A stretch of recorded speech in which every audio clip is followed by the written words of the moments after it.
Hey everybody, I'm in the process of canning a whole lot of things because my freezer went out. And in this pot right now I have some peaches. I had grown all of these peaches. I picked them. I had them in all nice little baggies, and of course they thawed. Well, in order to save them long enough to be able to do something with them, I threw them back in the freezer. Well, when you refreeze already frozen peaches, they turn into mush. And as you can see, that's quite liquidy. I did take my little spoon here and I chopped them up because what I'm going to do is I want to preserve these. I do not want to make jelly. I don't have any of the low sugar pectin anyway, but I do have some clear gel. So I'm going to use very little sugar with these peaches, and I'm going to use some clear gel to thicken it up. I don't want it super thick. I thought it would make like a nice sauce over like pancakes or something, because I want that fresh fruit flavor in the fall or in the winter when I don't have anything available. And I use the high protein Kodiak pancake mix so that I can, maintain this 100-pound weight loss that I had. So I'm going to boil these for just a couple minutes and get them really nice and hot. And to that, I'm just going to add just a tiny bit of pie spice, because it's got a little bit of cinnamon, cloves, nutmeg, and I'm talking maybe a teaspoon. I do not want to mask this flavor. I want it to shine through, but I don't want to take some of that freezer taste out of it. So anyway, I got these to a nice boil.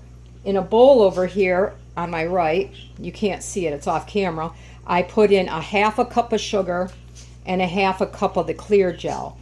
I'm going to see if that's enough clear gel to get this to thicken to a decent consistency. I'm basing it off of the apple pie filling recipe, where you use 3/4 of a cup to 12 cups of sliced apples, and then you add in another 2.5 cups, I think, of like apple juice, and then 1.5 cups or 1.25 cups of water, so 4 cups. And I don't have that much in here, so I figure the half cup should do pretty good.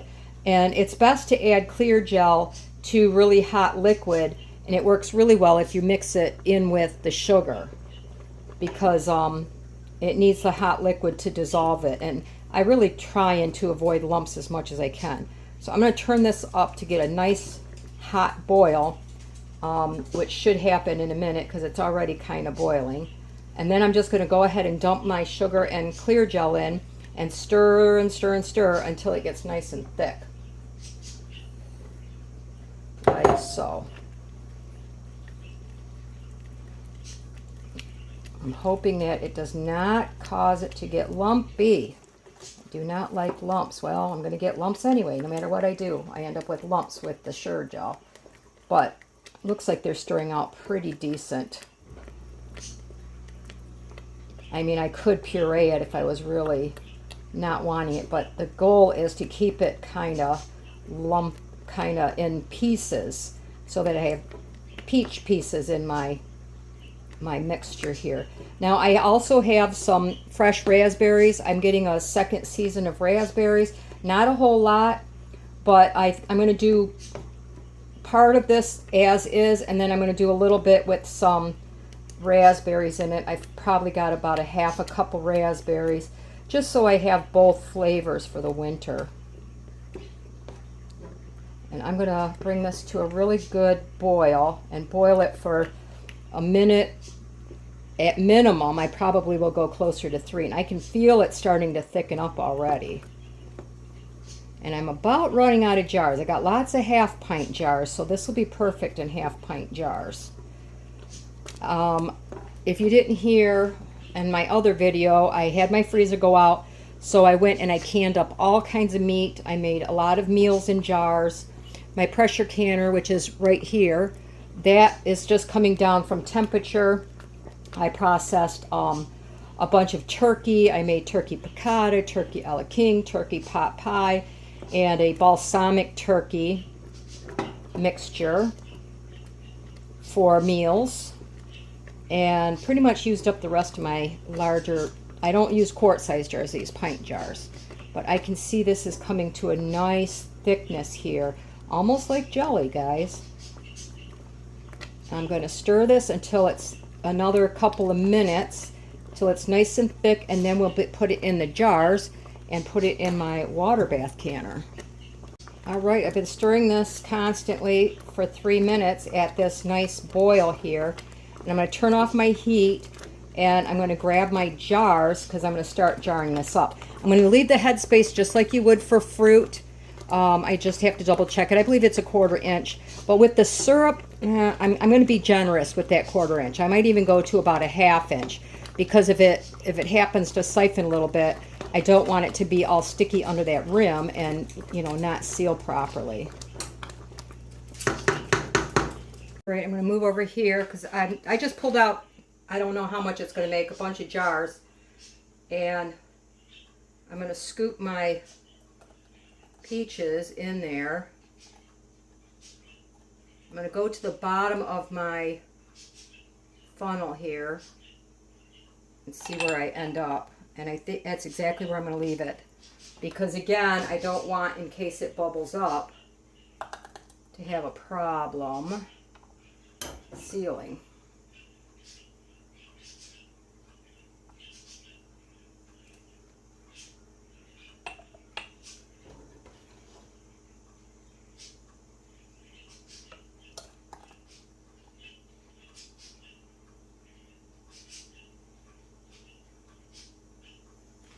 Alright, looks like I'm going to get 4 this way. Then what I'm going to do is I'm going to get these ready to can, and I'm going to put my raspberries in there, and I'm going to get them warmed up really well in the sauce.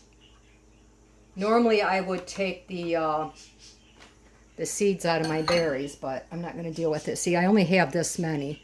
So I'm just going to dump those in with my peaches, and I'm going to bring that back up to a boil and get my jars ready to go in the canner, which is just the usual, guys. It's debubble, wipe your rims. I'm using the 4 jars lids. You know, they require them to be warmed up, so I'm going to do that. And then I'm going to get the other jelly in the jars, and then we're going to put it in the water bath canner. All right, that worked out really nice. I got exactly 9 jars out of it. And like I said, I debubbled them well before I came back here.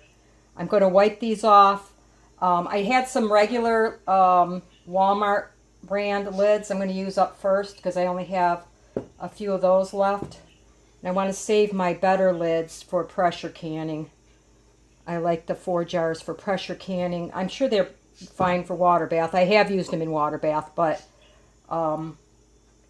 these will get eaten a lot faster than some of the canned meats and stuff, because those are going to be put on rotation. And I know I'm going to give some of this to my mom. She loves peaches and raspberries, and so I'm going to do that and keep some for myself. And I'm going to give one to a friend of mine who gave me a bunch of apples in jars. So I'm going to go ahead and get these all ready to go in my canner. I've got the water on to boil, or it should be boiling by now. And I'll come back and show you what they look like when they're all done. I just took my peach topping, my pancake topping. This is the plain peach, and you could see this has the raspberries in it. I ended up with 5 with the peaches and raspberries and 4 of just the peaches. I looked up the, in the ball canning guide, I looked up peach pie filling, and I processed it at that time because I had the clear gel in there. And I double checked the headspace, made sure the headspace was the same. So this went for 15 minutes in the water bath canner, and they will be shelf stable once everything cools down. So I was able to get all of my chicken processed today, or turkey I should say, and my peaches. I have some tomatoes left to do tonight after dinner because it's dinner time and I need to make dinner. And I have some vegetable soup in the crock pot going, the stock I should say, so I can make some vegetable soup to can as well. So anyway, I've been very busy, and let me know what you think about everything I've been up to.